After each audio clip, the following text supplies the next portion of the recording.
Hello, community partners. My name is Dr. William Nelson. I am your Assistant Superintendent of Teaching and Learning. We have a presentation in which we are listening some feedback and input regarding 2 grants. I will turn this over to Assistant Superintendent Sheikh Kolasami, and he will go through the slides with you. And at the end of the presentation, I will take you through our input form so that you can provide us feedback. Great. Thank you, Dr. Nelson. Hello, everyone.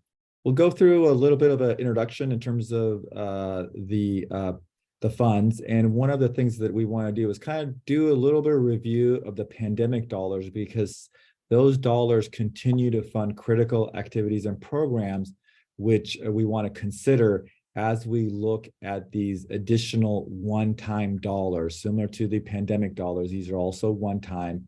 And kind of then go a little deep dive into them, and then turn over to Dr. Nelson to discuss the input exercise. Next slide, please. So since the pandemic, and this goes back all the way to March of 2019, the state and federal government have provided the district with a variety of one-time dollars to help school district, reopen safely.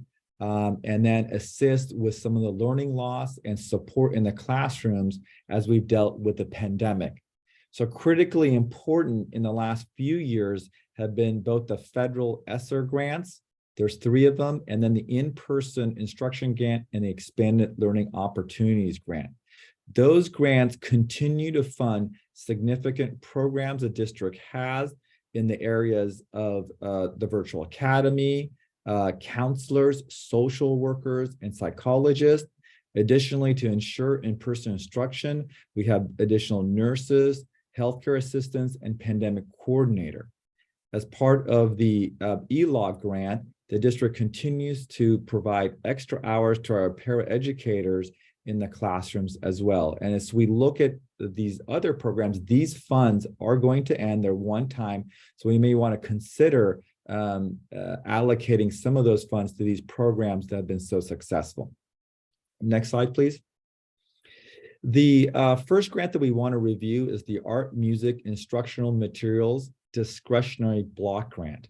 And while this has a long name and includes art and music, it's very important to know that there is that discretionary component to it.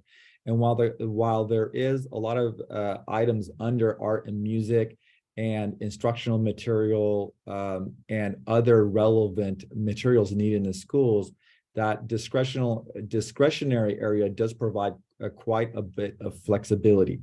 This plan does require the board to approve the plan and does require regular expenditure planning. The funds, although are one-time in nature, can be encumbered through the 25-26 school year, giving the district a multi-year funding mechanism, but knowing that the dollars are one time and will run out at that time. Next slide, please. These are the details. I'm not going to read every one of them. They're here for you to go back to and to look at the details of it. But again, a lot of it is under the alignment of professional development and instructional materials in these key components as identified under item 1. Next slide, please. You'll see a continuation of instructional materials, professional development, alignment with school climate, training, restorative justice, a lot of the work that the district has ongoing, and some of the current dollars in the ESSER and ELOG are funding some of these programs, book collections, and other relevant supports are also identified in items 2 and 3. Next slide, please. On this one, item number 4, it indicates operational costs, and everything the district does on a day-to-day basis is operational. So this is that kind of discretionary item that kind of opens it up to other things than just the items listed here. Item number 5 is the continued pandemic support, and we do know that the pandemic continues to have impacts on our educational system. Next slide, please. The district is committed to funding the music, band, and athletic programs, and currently we are funding athletic trainers and allocations to music. Those are ongoing. In the current 2023 year, we've invested another $450,000 to offset coaching salaries and support our elementary music programs. And looking into the future, we want to tap this grant to continue and increase that contribution to offset coaching salaries and continue our support of elementary music programs. And so currently we were estimating that to be about 1 to 1.4 million, and that would potentially take that for another 2 to 3 years. Again, these are one-time in nature, so once the funds run out, the district and community need to find new sources if we want to continue the support of the art and music programs. Next slide, please.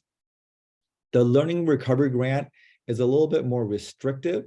It's similar to some of the learning recovery grants that the state provided after the pandemic to increase instructional time, close the gap, support, removing the barriers of learning, credit deficiency, and additional academic support for pupils. And those are many of the programs we currently have ongoing, and many of the staff are funded through those pandemic dollars to provide that. Unlike the Bloc grant, this one doesn't have a requirement for board approval, but it has strict expenditure reporting. It will be audited, and this one can be expended through the 27-28 school year. And for PUSD, that's about 5.38 million. So a little bit less, but still a good size grant. The details are here. I'm not going to read them through, but a lot around instructional learning time, support in closing the gap, tutoring, credit deficiency programs, Saturday school, after school programs to help close that gap. Next slide, please. One of the areas that we have also concentrated on, this grant continues supporting, is mental health services, and continuing to support anything that reduces those barriers and supports students to learn, credit deficiency programs, making sure students can continue being college eligible, and other type of progress benchmarking assessments to help us hone in our needs. Next slide, please. I'll turn it back to you, Dr. Nelson.